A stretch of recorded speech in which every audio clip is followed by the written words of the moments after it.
to be a doctor. I want to be a pilot. A scientist. I want to be a doctor. A hostess. I want to be a driver. I want to be a solicitor. I want to be a pilot. A dolphin trainer. I want to be a teacher. Deep sea diver. I like to be a paediatrician. I want to be a doctor. Either in the RAF or a soldier. I want to be a teacher. Footballer. Keep and tell this to everybody wherever they are. The Rift Valley, Ethiopia. A remote rural area dotted with tiny villages. There is no electricity, running water, and until recently, not a single school. Surprisingly, the children living here tell us they hope to become teachers, doctors, and even pilots. Their hopes and ambitions are surprisingly similar to those of the children at Heaton Park School in Manchester, but their opportunities are very different. City life, a world with its own challenges. Children here hope that education will give them skills and opportunities that will allow them to broaden their horizons. Everyone's got the chance to shine. 100% of children in the UK have access to education. It's something we take for granted, like the air we breathe. In Metorobi district in Ethiopia, the numbers stack up very differently. Ethiopia and its neighbouring countries have some of the lowest levels of literacy in the world. And that's because, unlike the children in the UK, less than 40% of children in Ethiopia can get to a primary school. Without education, communities are trapped in a cycle of poverty, ill health, and lack of development. Dr. Behanu Kotisu was able to escape from this cycle. He went to school and university, and now practices as a doctor and helps train doctors too. His story shows how education can change someone's life and also help them to change the lives of others. I am from a poor family, so I was privileged really to have a high school so near to my village. I had to walk just 20 kilometers a day to go to my high school. I had a dream to be an educated person really, but when I was a high school student, the idea of being a medical doctor came to my mind. One perception of Ethiopia is that it's always living in drought and nothing good can be expected of it. That's not true. We don't want to be beggars. We want to be changed. And we can be changed through education. But here in the valley, most people never get this chance. Until recently, the nearest school in this area was a grueling climb out of the valley, as much as 5 hours walk each way. Until the children are at least 12, they're simply not strong enough to get there, and that's if their families can afford to release them from work in the fields.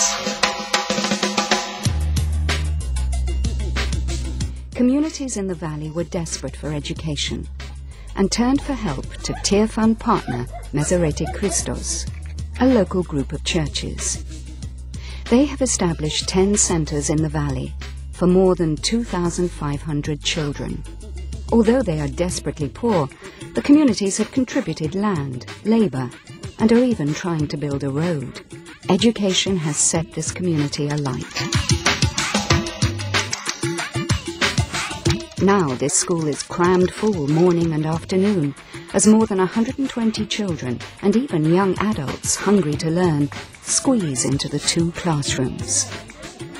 Ayetu says she wants to be a doctor. She says it and she laughs. Why? It's difficult to say I want to be a doctor at this time, in these circumstances. It's such a long way off in the future. But we have a completely new life. Before the school was here, we had no chance to play. We spent all day just helping with household chores. Now, the difference is not only the type of game we play, but even getting the chance to play.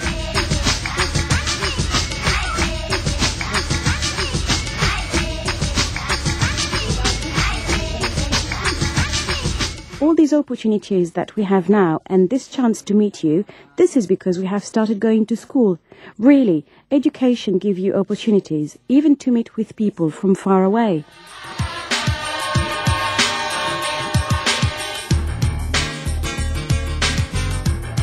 The children here in Ethiopia are meeting up with another school, way outside the valley.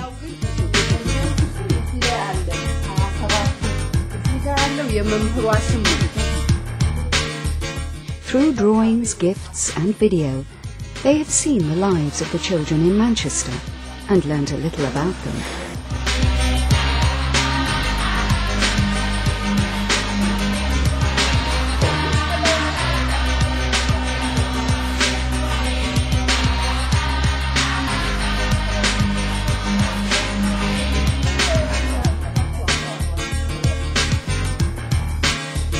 And they are sending their own gifts back to the school in Manchester as a sign of their friendship and appreciation.